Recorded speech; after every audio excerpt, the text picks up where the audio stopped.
and want to see him elected, but the degree of their support in terms of blatant dishonesty is shocking to many people. What I've documented in this particular article at AIM.org is the fact that the Associated Press, which is a wire service that reaches millions of people, has published a blatantly dishonest story about Barack Obama's communist mentor, a man named Frank Marshall Davis. We actually broke this story many months ago, and it's belatedly been the case that AP is now running a story about this important influence on Barack Obama's life. But the problem is they did a lengthy story about Frank Marshall Davis, who was Obama's mentor during his high school years, and never mentioned that he was a communist. He was, in fact, a member of the Communist Party USA, a key member of a Soviet-sponsored international communist network in Hawaii. He was a mentor, a major influence, a role model, a father figure for Barack Obama. And yet AP does this long story about him, ignoring the fact that he's a communist, and quoting all these people, friends and associates of his, and he died back in 1987, saying, in effect, how much of a great guy he was and how he was a positive influence on Barack Obama and was committed, quote, to social justice. Well, this is just another example of the outrageous pro-Obama media bias that is going to mislead and confuse millions of people about who Barack Obama is and where he came from. This communist was such a huge influence on Obama. How come we haven't heard about him more in Obama's book? This is a big question that only Barack Obama can ask. AP, the wire service, didn't bother to even raise it. They do mention in the story that Barack Obama, in his 1995 book, Dreams from My Father, refers to this guy, but he only refers to him as Frank. It doesn't even give his readers his complete name. Frank Marshall Davis certainly doesn't mention he was a communist.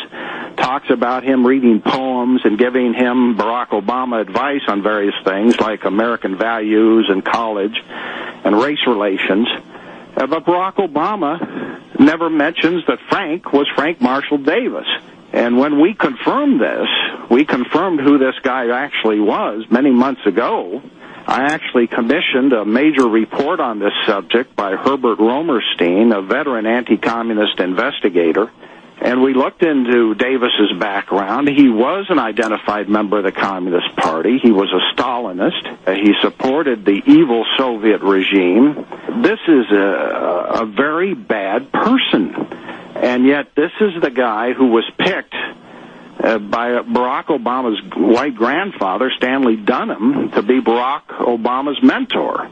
Because, as we all know, Obama's father had abandoned the family. So Frank Marshall Davis filled that void. This is a key guy in his life who pumped Barack Obama's head full of anti-American thoughts and ideas. And this influence helps explain why later on Barack Obama would associate with Marxists and socialists in college, go to Reverend Jeremiah Wright's church, launch his political career in the home of communist terrorists Bill Ayers and Bernardine Dorn, and take, in general, a Marxist view on domestic, social, and global issues.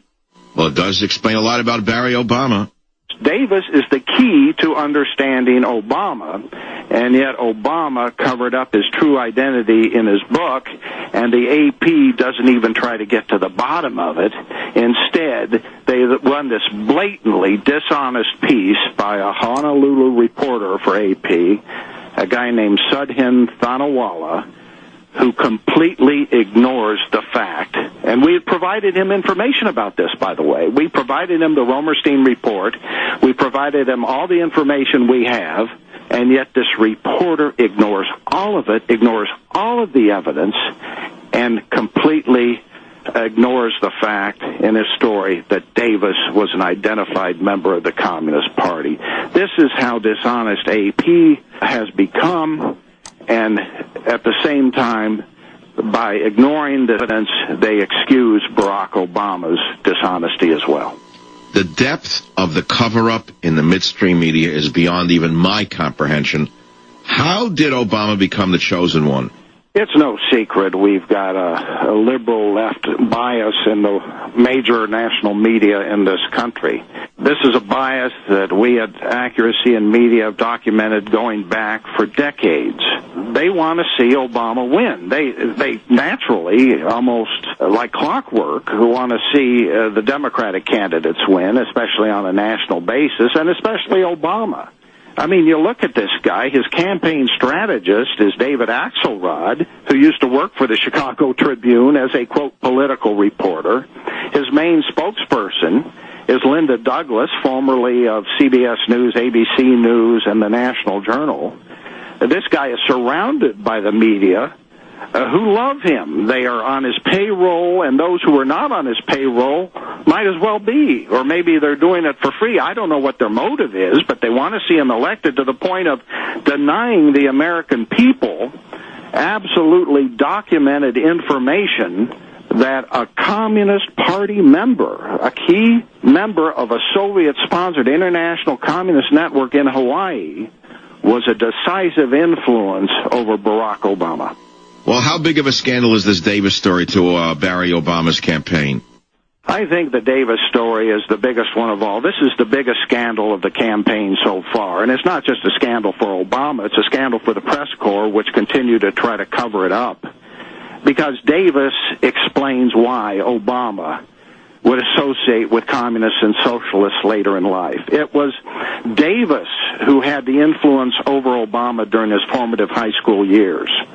And we had confirmed this months ago. We've been trying to get this story out for months. I've done work through Accuracy in Media. The Obama campaign has tried to ignore it until now we get the AP, the wire service, running this blatantly dishonest piece trying to picture Frank Marshall Davis as just some kind of a positive influence on Obama, somebody committed to social justice who was merely, quote, left-leaning and a, quote, journalist and a poet. Well, let me tell you how much of a journalist this guy was. He was a propagandist for the Communist Party who wrote for the Communist Party-controlled newspaper in Hawaii, the Honolulu Record. And in terms of being a poet, he wrote poems in honor of the Soviet Red Army and mocking Christian missionaries. That's the kind of, quote, poet this guy was. And so this guy is critical to understanding how Obama turned out later in life, why he would go to Wright's Church, why he would associate with terrorists and communists and socialists in Chicago.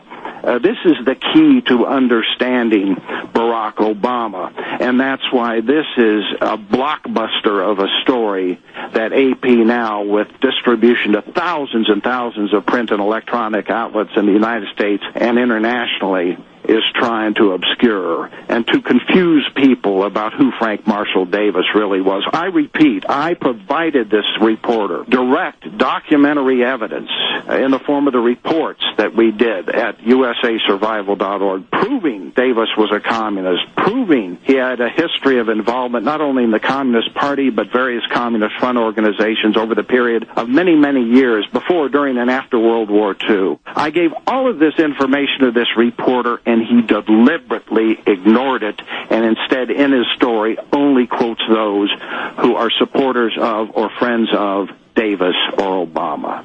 Cliff Kincaid, thanks for being on the Savage Nation. It was good to be with you. Thanks a million.